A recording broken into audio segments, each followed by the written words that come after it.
Bismillahirrahmanirrahim. Alhamdulillahirabbil alamin wassalatu wassalamu ala asyrafil anbiya'i wal mursalin wa ala alihi wa sahbihi ajma'in.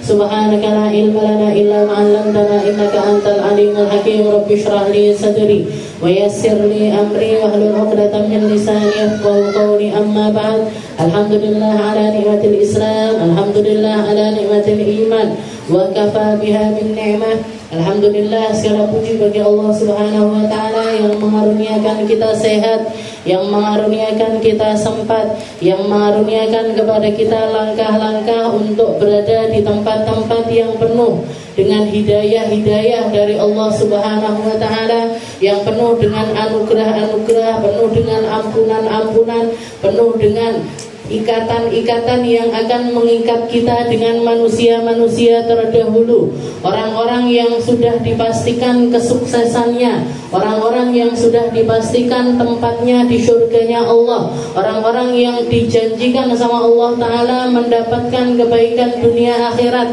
yang dijanjikan sama Allah Ta'ala untuk menjadi pemandu-pemandu manusia menuju ke dalam hidayahnya Allah, menuju ke dalam sesuatu yang hakiki, sesuatu yang kalau senang itu adalah senang yang baik, kalau itu sedih itu adalah sedih yang baik, kalau itu berupa tawa maka tawa itu adalah tawa yang indah, kalaupun itu adalah air mata maka air mata itu akan menjadi penopang mereka atau penolong mereka untuk masuk ke dalam surganya Allah Subhanahu wa taala. Makanya para ulama kita mengatakan Kaifa yuflih man lam yara wajha muflih. Bagaimana bisa orang akan selamat, bagaimana bisa orang akan sukses kalau mereka enggak pernah melihat orang-orang yang sukses. Gimana mereka akan menjadi orang soleh kalau mereka enggan untuk memandang wajahnya orang soleh? Gimana mereka mau mendapatkan kebaikan iman ketika mereka memilih untuk tidak berkumpul dengan ahli iman, memilih untuk menjauh dari orang-orang yang taat, memilih untuk bergabung bersama para ahli maksiat? Kaifa yuflih man lam yara wajha muflih. Para ulama mengatakan bagaimana bisa orang akan selamat kalau dia memilih atau dia tidak pernah memandang wajahnya orang-orang yang muflih. Wajahnya orang-orang yang sukses. Sukses apa di sini? Sukses di dalam perkara akhiratnya. Sukses di sisi Allah Ta'ala, orang-orang yang mana mereka memilih untuk menapaki jalan yang ditapaki oleh Nabi kita Nabi Muhammad Sallallahu Alaihi Wasallam. Allah Subhanahu Wa Ta'ala memberikan tali-tali kasih, bentuk-bentuk kasih untuk menjadi pancingan-pancingan hidayah itu berupa para nabi-nabinya, berupa para rasul-rasulnya, serta kalam-kalam yang ada di dalam kitab-kitab yang pernah Allah Subhanahu wa taala turunkan kepada kita. Maka setiap hal yang nyambung kepada perkara tersebut, setiap hal yang nyambung, kayak kita sekarang duduk di satu majelis. Kenapa kok kita duduk di majelis ini? Karena yang bikin majelis ini pengen nirukan majelisnya gurunya.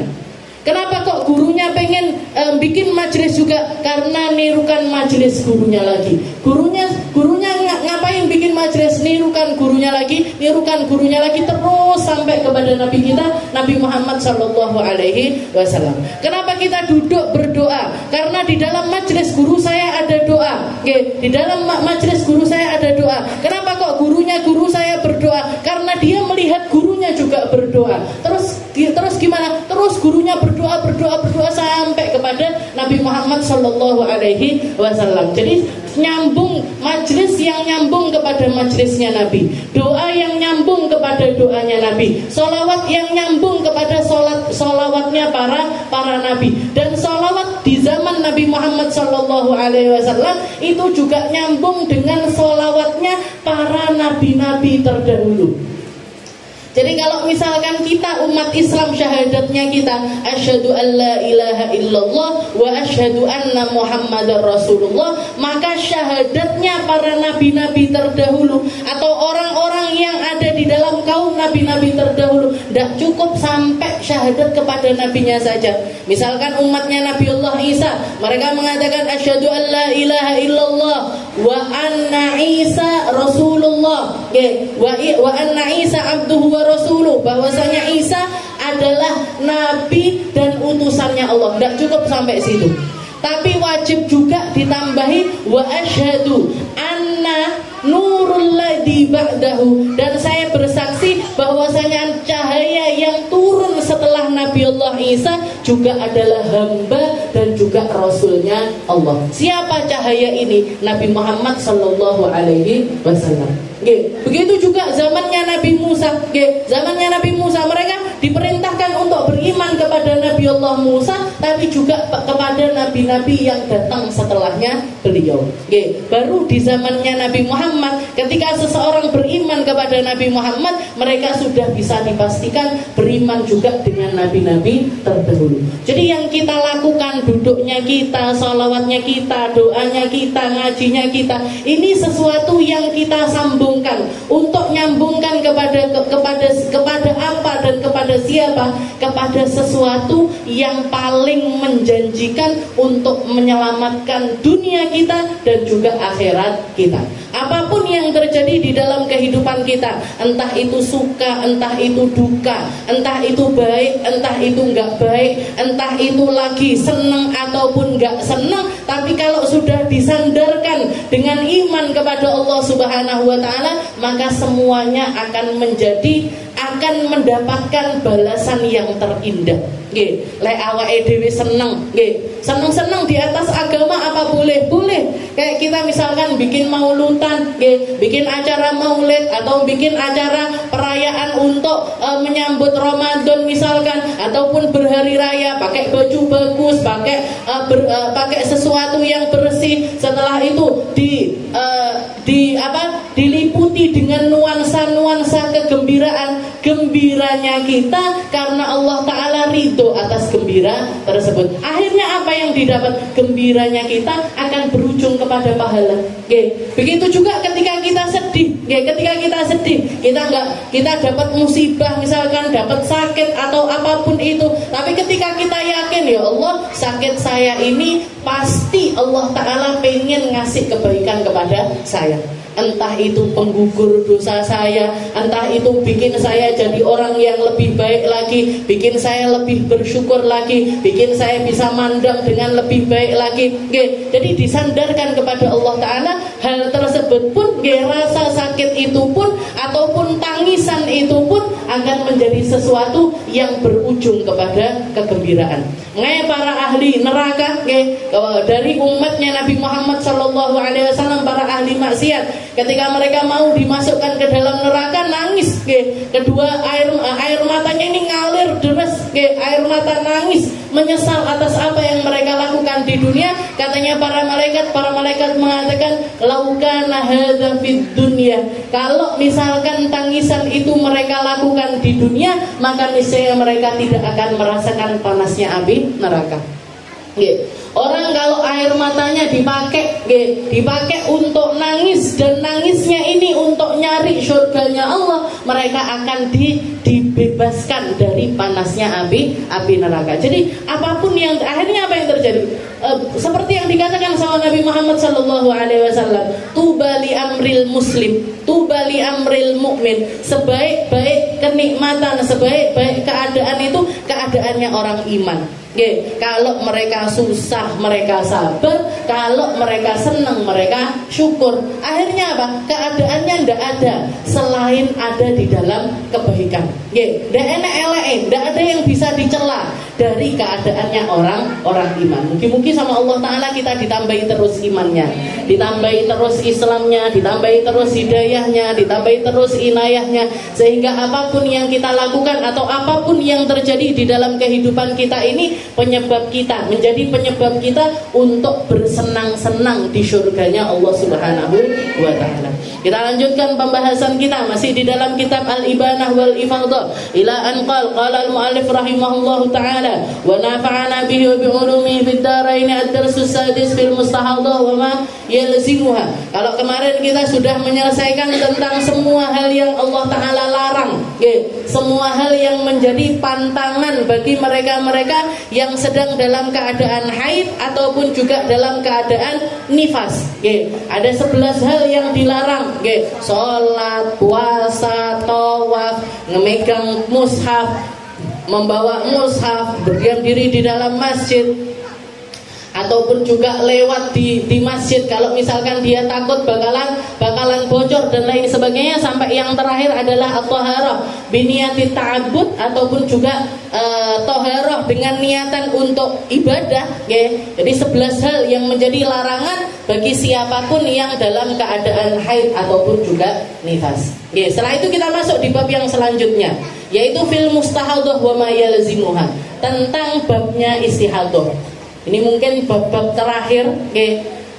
Kalau istilahnya ngeten, haid itu sesuatu yang jelas, nifas itu juga sesuatu yang jelas. Haid itu sesuatu yang jelas, pakemnya jelas, pakemnya jelas, masanya juga jelas. Istilahnya ngeten, kalau haid misalkan kalau datang waktunya haid terus keluar darah, maka darah itu dianggap sebagai haid. Tapi kalau belum masuk waktunya haid kok sudah keluar haid, kok sudah keluar darahnya, maka nggak bisa dianggap sebagai haid. Istilahnya ada nominalnya. Berapa masa suci itu? Minimal 15 hari 15 malam. Usianya berapa? 9 tahun kurang 16 hari. Maksimalnya berapa? Nggak ada maksimal usia.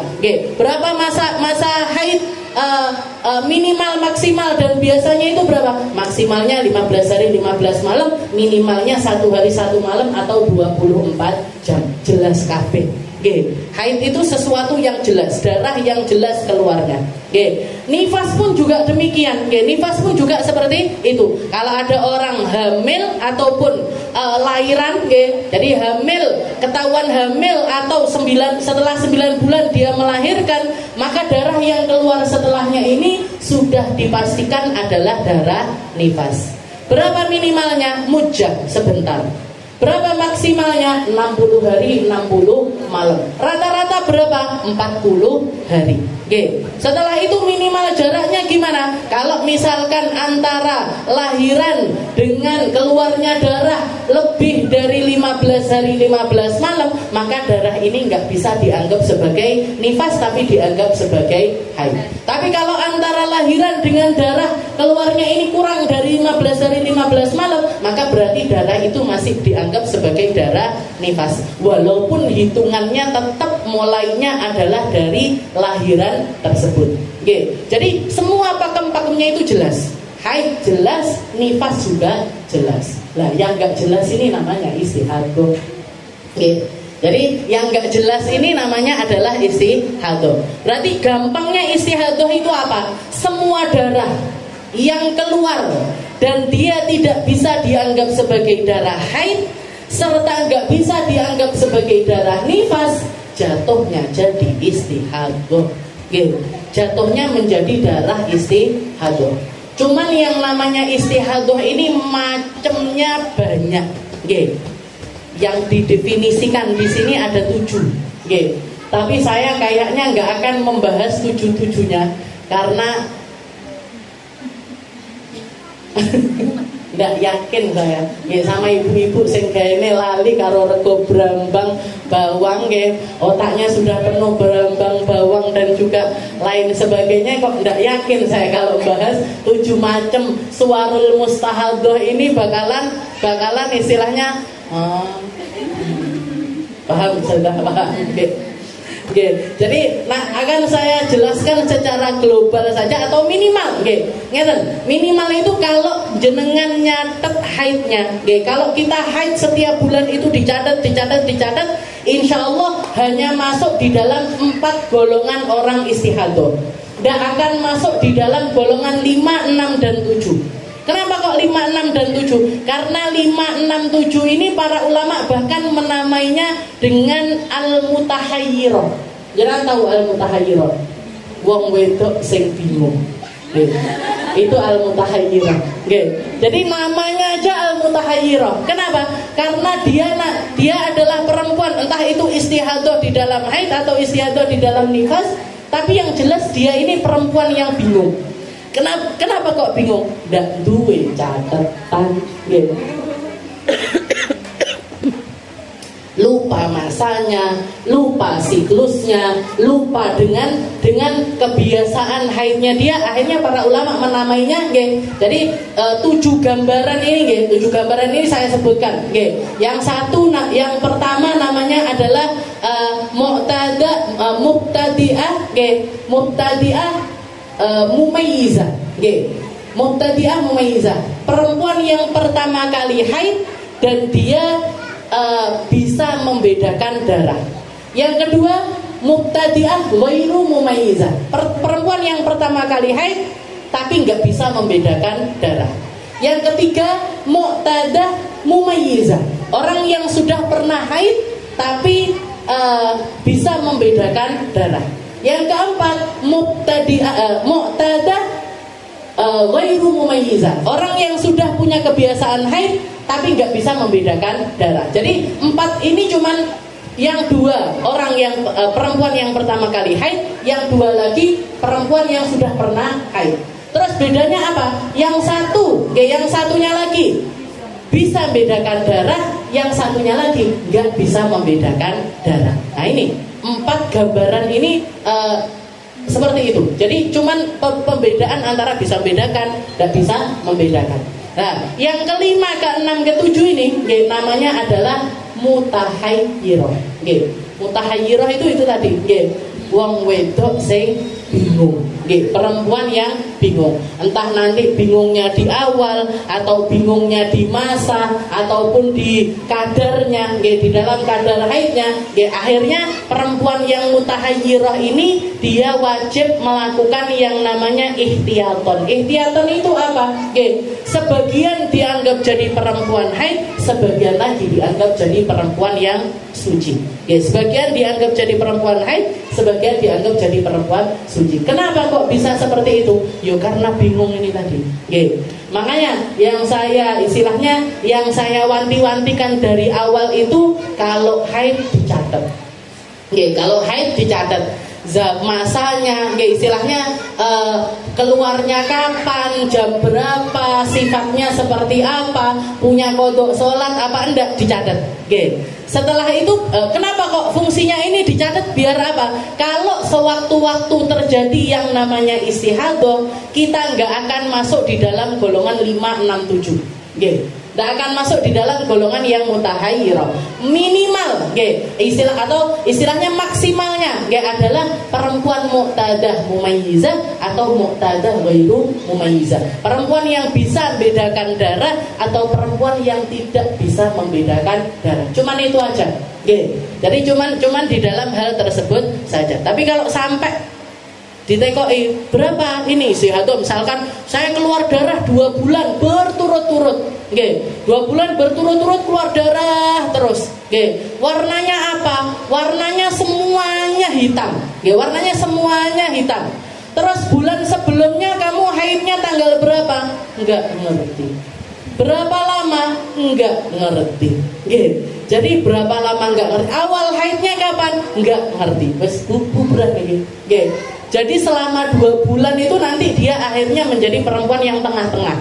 Separuh dari wong suci, separuh dari orang enggak suci. Separuh suci ini gimana? Sholat tetap wajib, puasa tetap wajib, puasa tetap wajib. Tapi puasanya ini nanti tetap separuhnya harus dikodok lagi. Separuhnya tetap wajib untuk dikodok lagi. Jadi puasa wajib, sholat tetap wajib, tapi tidak boleh kumpul sama suami. Jadi separuh-separuh lah istilahnya. Jadi wong mumet nih wow. Jadi kalau kita nggak parah-parah, insya Allah nggak sampai masuk di dalam golongan yang mumet ini tadi. Di sini dikatakan fil mustahadah wa ma yalzimuha. Yang pelajaran ke-6 ini adalah yang pertama dibahas adalah fil mustahadah wa ma yalzimuha. Ketika perempuan mengalami yang namanya istihadah, saya tidak mengatakan perempuan itu istilahnya ngeten. Rata-rata perempuan bulanannya itu normal. Rata-rata perempuan itu bulanannya itu normal. Tapi mesti pernah ngalami istihadah. Nama betul. Tapi mesti pernah ngalamin yang namanya istihadah. Entah di awal, entah di akhir. Entah di awal, entah di akhir. Entah lagi banyak pikiran atau lagi nggak banyak pikiran. Tapi rata-rata perempuan mesti pernah mengalami yang namanya istihadah. Makanya ilmu tentang istihadah ini termasuk menjadi ilmu yang wajib. Termasuk menjadi ilmu yang wajib. Minimalnya haid, maksimalnya haid, kebiasaan dan lain sebagainya itu harus menjadi sesuatu yang di luar kepala. Harus menjadi sesuatu yang iki getihku dihitung-hitung kok saya keluar darah ya, tapi saya suci masih 11 hari atau 12 hari. Iki mesti istihadah. Jadi itu harus menjadi sesuatu yang kita ngerti, iki istihadah. Ini haid. Ini belum waktunya, berarti istihadah. Ini sudah waktunya, berarti saya sudah haid. Atau kalau misalkan di akhir pun gini, kok ini darah kok nggak berhenti ya? Saya keluar darah kok sampai 15 hari nggak berhenti. Berarti apa yang harus dilakukan? Hari ke-15 mau nggak mau, suci nggak suci, berhenti nggak berhenti darahnya, kudu adus. Harus mandi suci. Setelah mandi suci gimana? Tetap sholat walaupun pakai caranya orang istihadah. Walaupun pakai caranya orang istihadah. Makanya ilmu haid, nifas, istihadah jadi sesuatu yang wajib. Jadi hitung-hitungannya haid itu harus di luar kepala. Kalau nifas Ustazah, kalau nifas dengah-dengah. Karena kan nggak setiap bulan. Ada orang nifas setiap bulan. Anda kapan lahiran 3 tahun lahiran nifas, 2 tahun lagi lahiran nifas pokoknya kakak saya 2 tahun pisan.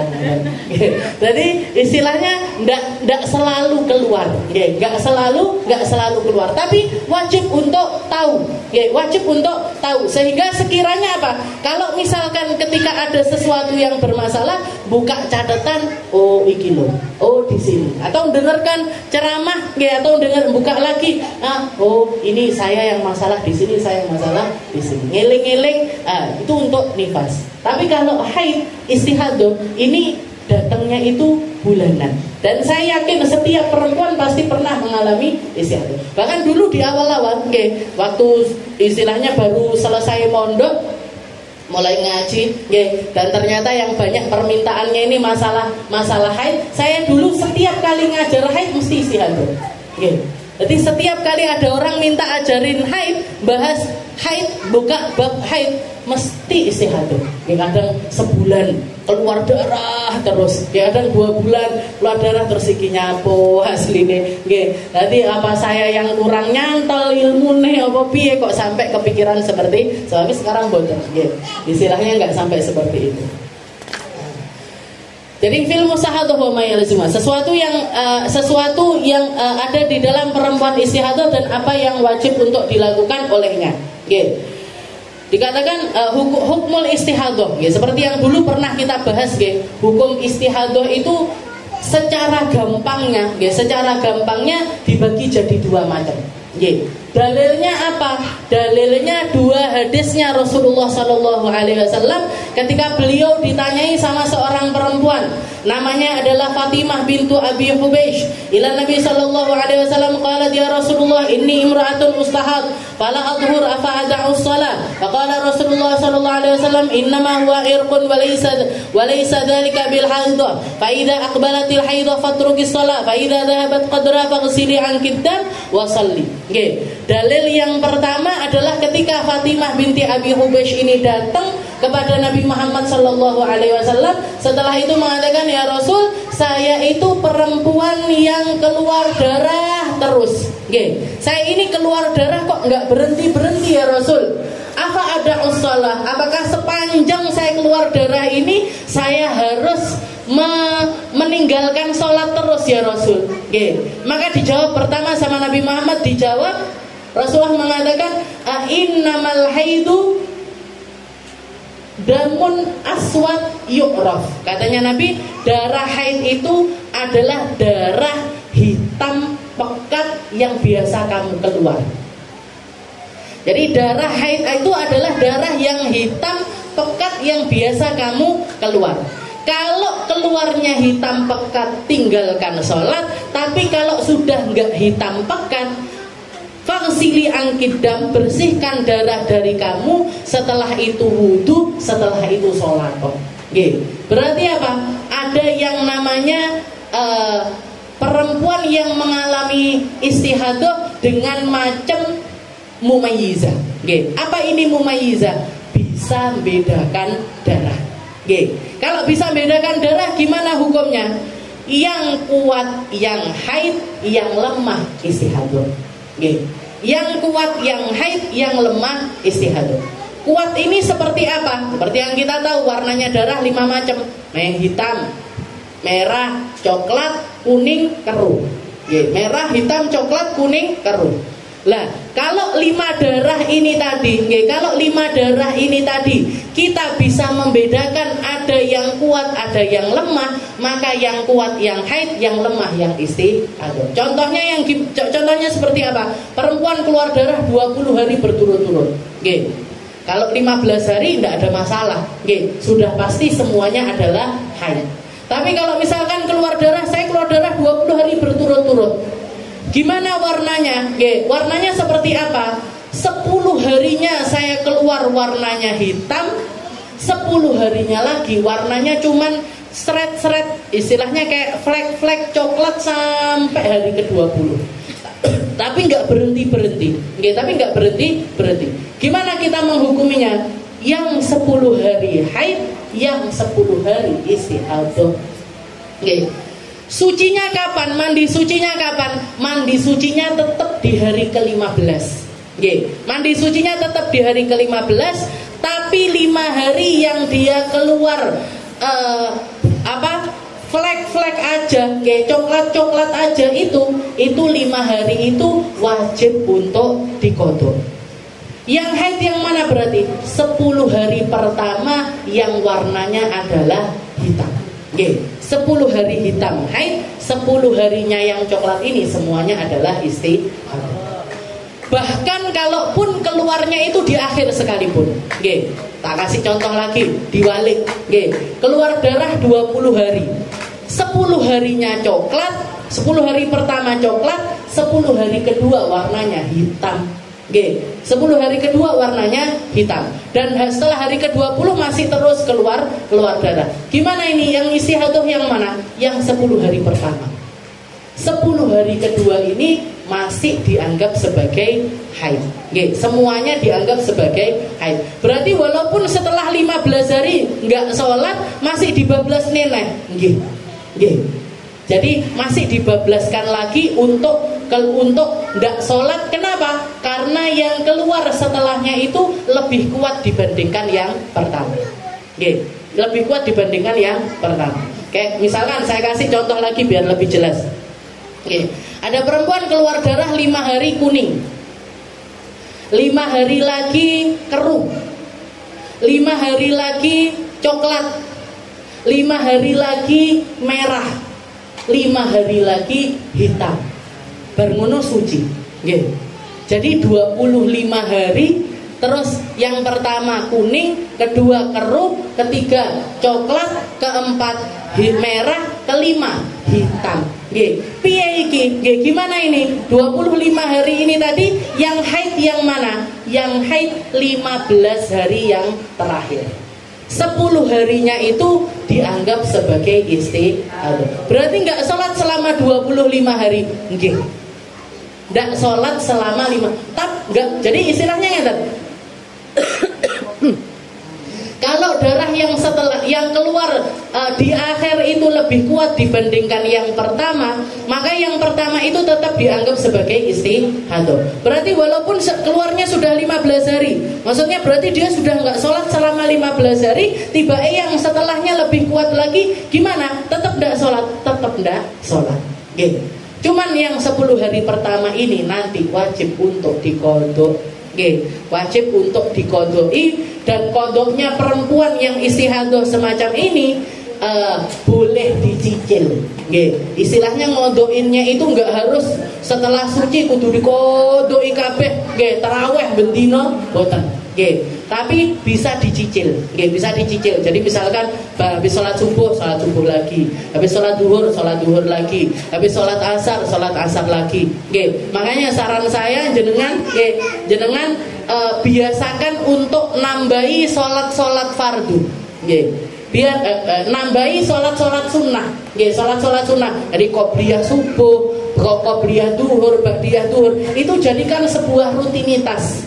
Biar apa? Biar kalau misalkan kita punya kodok seperti ini nggak abot, nggak abot untuk melaksanakannya. Karena kalau orang-orang yang aku sholatnya yus pokoknya peng 5 tok sedina, mau nambah nopo sholat sunnah lagi koyo abot. Nah, ini kalau terjadi istihadah kayak gini, nggih ngoten niku malian, nggih. Kayak beban gitu kayak ya aku duwe kodok 10, kapan yo ngodok ini? Nggih, saya punya kodok 5 hari, kapan ya ngodokinya? Nggih. Tapi kalau misalkan kita terbiasa qobliyah, ba'diyah, nambahi sholat sunnah dan lain sebagainya, wis ba'diyah ndak usah tak tinggi ngodoi sholat. Wes qobliyahnya nggak usah dipakai untuk ngodoi sholat. Jadi itu fungsinya sholat sunnah. Fungsinya sholat sunnah itu agar kita meringankan kita untuk mengkodok sholat yang seperti. Jadi walaupun misalkan darah yang kuat ini keluarnya di akhir, tetap yang kuat dianggap sebagai haid, yang lemah dianggap sebagai istihadah. Itu namanya adalah perempuan mustahadah mumayyizah. Perempuan istihadah dengan model bisa membedakan darah. Bisa membedakan darah. Setelah itu yang kedua, juga hadis dari Fatimah bintu Abi Hubaysh yang nanya sama Rasulullah SAW, ya Rasul, saya perempuan ini imra'atun mustahad, saya perempuan istihadah, nggak selesai ya Rasul. Katanya Nabi Muhammad, nggak apa ada usolah, apa saya nggak terus-terusan nggak sholat ya Rasul? Sama Rasulullah, wahai Fatimah, istilah la innama dzalika irqun wa laysa bil haidah fa idza aqbalatil haidah. Jadi sama Nabi Muhammad didefinisikan seperti ini, dipilah seperti ini. Wahai Fatimah, haid itu punya masa. Setiap perempuan punya kebiasaannya masing-masing. Maka kalau misalkan darah itu keluar di masa kamu biasanya haid, maka itu yang dianggap haid. Kalau sudah lebih dari masanya, maka cuci kemaluanmu, wudu, setelah itu sholatlah. Ini menunjukkan kalau apa? Ini namanya perempuan mustahadah ghairu mumayyizah. Perempuan yang istihadah tapi nggak bisa membedakan darahnya sama. Jadi nggak ada yang bisa dipilah, ini yang kuat, ini yang lemah, ini yang hitam, ini yang merah, nggak bisa. Apa yang harus dilakukan kalau istihadahnya model yang seperti ini? Diambil masa kebiasaannya dia di haid yang terakhir. Di haidnya dia yang terakhir, masa haidnya masa sucinya disamakan dengan bulan sebelumnya. Contoh misalkan ada perempuan keluar istihadah di bulan Februari. Kapan keluarnya? Mulai tanggal 1. Sampai kapan keluarnya? Sampai akhir Februari, sampai tanggal 29 Februari masih keluar terus dan gak berhenti-berhenti. Masih keluar terus gak berhenti-berhenti. Ditanya darahnya warnanya gimana? Abang terus dari awal sampai akhir, merah terus dari awal sampai akhir. Maka gimana caranya kita milah-milah? Karena kalau 30 hari atau 29 hari kan gak mungkin semuanya jadi haid. Terus gimana ini kita ngambilnya gimana? Tanya, haidnya bulan Januari kemarin gimana? Dibuka catatannya bulan Januari. Oh, saya keluar darah di bulan Januari itu keluarnya mulai tanggal 5. Sampai tanggal berapa? Sampai tanggal 15. Mulai tanggal 5 sampai tanggal 15 saya keluar darah. Setelah itu sucinya berapa hari? Tanggal 5 sampai tanggal 15. Mulai tanggal 16 sampai tanggal 30 suci. Mulai tanggal 15 sampai tanggal 30 saya suci. Berarti berapa hari? 15 hari. Ya, 15 hari. Maka diambil ya, di bulan Februari diambil seperti itu juga. 5 harinya adalah haid. Nggih, 5 harinya 5 hari. Mulai tanggal 5, nggih, mulai tanggal 5 sampai tanggal 15. Berarti 10 hari itu, nggih, itu yang dianggap sebagai haid. Sisanya yang setelahnya dianggap sebagai apa? Dianggap sebagai istihadah. Sampai kapan? Sampai tanggal 5 lagi. Nggih. Jadi mboten ngeten. Tanggal 5 ya, tanggal 5 keluar darah sampai tanggal 15. Berarti 10 hari, gitu. Ditambah dengan 15 hari suci berarti 25 hari, gitu. Berarti 25 hari. Maka mulai dari bulan Februari yang dia keluar tanggal 1 itu tadi, bukan diambil tanggal 5-nya mboten, tapi diambil siklusnya dia per 25 hari. 10 hari haid, 15 hari istihadah. 10 hari haid, 15 hari istihadah. 10 hari haid, 15 hari istihadah. Terus seperti itu. Kapan berhentinya istihadah? Misalnya berhentinya bulan Desember. Januari sampai Desember. Setahun penuh dia keluar darah. Misal loh sampai Desember. Gimana? Semua darahnya merah terus seperti itu. Ya sudah. 10 hari haid, 15 hari istihadah. 10 hari haid, 15 hari istihadah. 10 hari terus sampai berhentinya darah. Sampai berhentinya darah, dia berarti siklusnya itu per 25 hari ini tadi. Bukan per tanggal, tapi per 25 hari. 15 hari 10 harinya haid, 15 harinya suci. Makanya kita setiap bulan itu setiap perempuan punya siklus beda-beda. Punya siklus beda-beda. Jadi ada yang 5 hari haid, 15 hari suci. Ada yang 7 hari haid, 20 hari suci. Ada yang 15 hari haid, 20 harinya suci. Itu per orang punya siklusnya masing-masing. Ketika istihadah datang, maka dia ngambilnya siklusnya juga seperti itu. Ngambil siklusnya juga seperti itu. Saya kasih contoh lagi misalkan, misalkan ada perempuan punya siklus nggak sebulan sekali, tapi 2 bulan sekali. Punya siklus 2 bulan sekali. Saya itu kalau haid Ustazah, 15 hari haid, 15 hari haid, 40 hari suci. 15 hari haid, 40 hari suci. Tahu-tahu istihadah, tahu-tahu istihadah selama 2 bulan. 2 bulan ini keluar darah terus.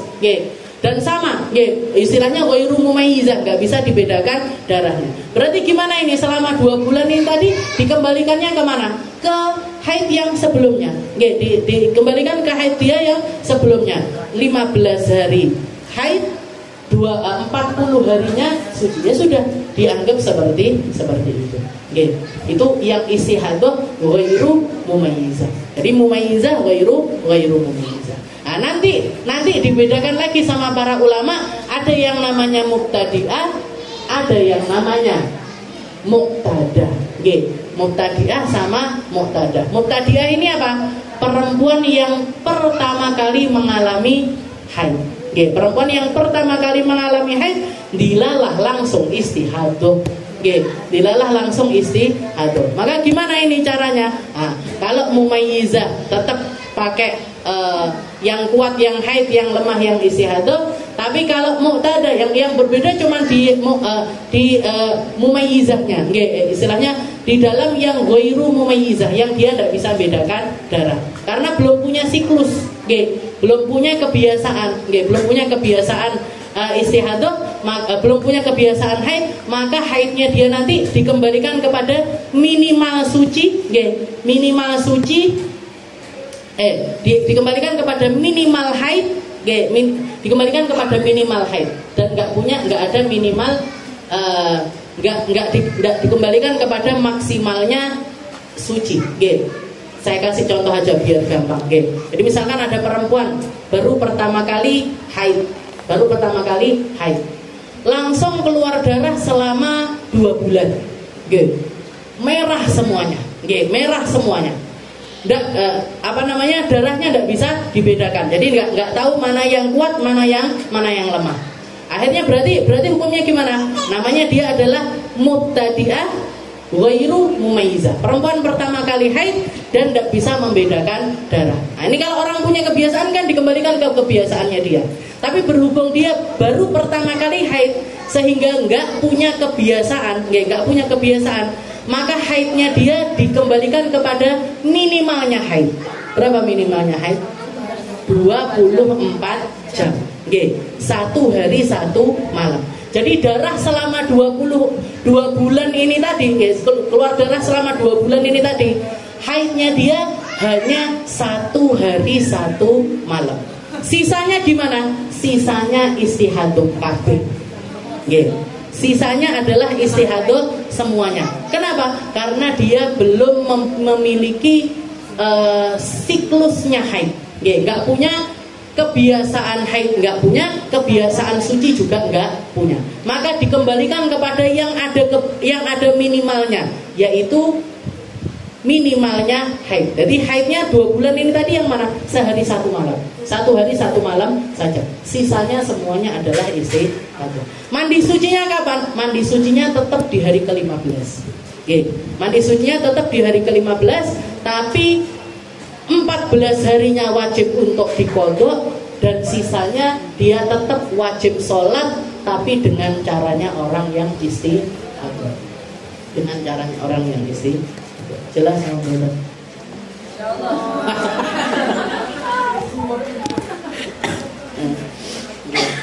Ya, kalau angel-angelan jenengan pas enek masalah haid WA saya aja.